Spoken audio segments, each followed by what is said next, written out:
வணக்கம். நம்ம சில பேருக்கு சில டவுட் வந்திருக்கு. சார், பசிய கண்ட்ரோல் பண்றதுக்கு நமக்கு ஏதாச்சும் ஹார்மோன்ஸ் இருக்குதா? இல்ல நம்ம ஹார்மோன்ஸ் உடம்புல செக்ரேட் ஆகுமா? அண்ட் பசி எடுக்கிறதுக்கு ஏதாச்சும் நம்ம உடம்புல ஹார்மோன் செக்ரேட் ஆகுதா? அப்படின்னு சொல்லிட்டு சில பேர் எங்ககிட்ட டவுட்ஸ் கேட்டாங்க. எஸ். அததான் நான் இப்ப எக்ஸ்பிளைன் பண்ண போறேன்.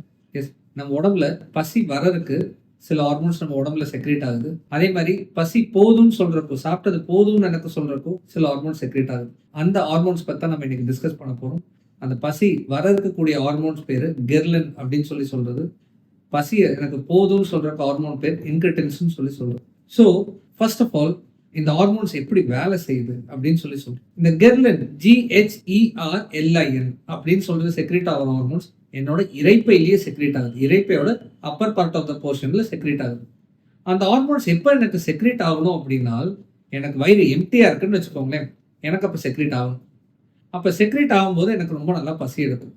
அந்த பசி எடுக்கிறதுக்கு எனக்கு பிரெயினுக்கு ஹைப்போதாலமஸ்னு ஒரு இடத்துக்கு போய் எனக்கு பசி எடுக்க போகுதுன்னு சொல்லுது. அப்போ எனக்கு சாப்பிடணும்னு தோணும்.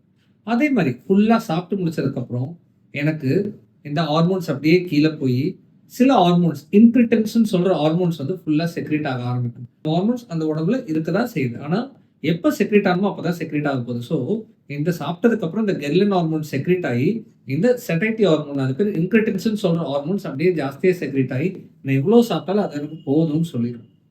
ஸோ இந்த கெர்லின் பேர் அங்கர் ஹார்மோன்ஸ், இந்த இன்கிரிட்டன்ஸ் பேர் செடைட்டி ஹார்மோன். செடைட்டினா என்ன அப்படின்னா எனக்கு போதும்னு சொன்னால் அது பேர் செடைட்டி. சரி, இந்த ஹார்மோன்ஸ் எனக்கு இந்த குரூப் இந்த இன்கிரிட்டன்ஸ்க்கு ஒரு ஹார்மோனான்னு கேட்டீங்கன்னா இல்லை அது குரூப் ஆஃப் ஹார்மோன்ஸ்.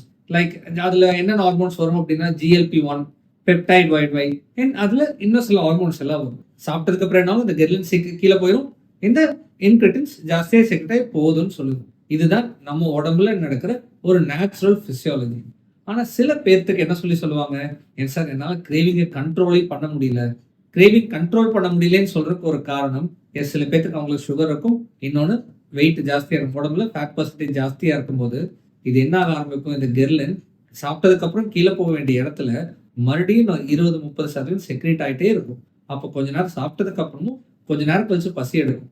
அதனால தான் வெயிட் ரொம்ப ஜாஸ்தியாக இருக்கிறவங்களுக்கும் சுகர் இருக்கிறவங்களுக்கும் பார்த்தீங்க அப்படின்னா அந்த ஸ்வீட்டோட கிரேவிங்ஸும் எனக்கு ஸ்நாக்கிங்கோட கிரேவிங்ஸையும் கம்மியே பண்ண முடியாதுக்கும்.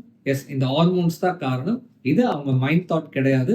ஸோ எக்காரணத்தை கொண்டும் எந்த ஒரு காரணத்திலையும் அவங்கள கிரிட்டிசைஸ் பண்ண வேண்டாம். உடல் பருமன் ஜாஸ்தியாக இருக்கிறவங்களுக்கு எஸ் வெயிட் ஃபேட் பர்சன்டேஜ் கம்மியாகாம அவங்க கிரேவிங்ஸும் செட்டில் ஆகாது. ஏன்னா இந்த இடத்துல அந்த கிரேவிங்ஸும் அதுவும் அவங்களுக்கு ஒரு நோய் தான். ஸோ வெயிட் ஜாஸ்தியாக இருக்கிறவங்களுக்கு என்னென்ன பண்ணலாம் அப்படின்னு சொல்லி கேட்டீங்க அப்படின்னா, கொஞ்சம் நிறைய ஃபைபர் இன்டேக் நிறைய எடுத்தாங்கன்னு வச்சுக்கோங்களேன், பசியை ஒரு கண்ட்ரோல் பண்ணுற மாதிரி ஒரு ஃபீல் கிடைக்கும். ப்ளஸ் ப்ரோட்டீன் கொஞ்சம் நிறைய எடுத்துக்கிட்டாலும் பசியை கண்ட்ரோல் பண்ணுற மாதிரி ஃபீல் இருக்கும். அப்போது அவங்க எக்ஸசைஸ் பண்ணும்போது வெயிட் லாஸ்க்கு ஹெல்ப் பண்ண போகுது. நன்றி, வணக்கம்.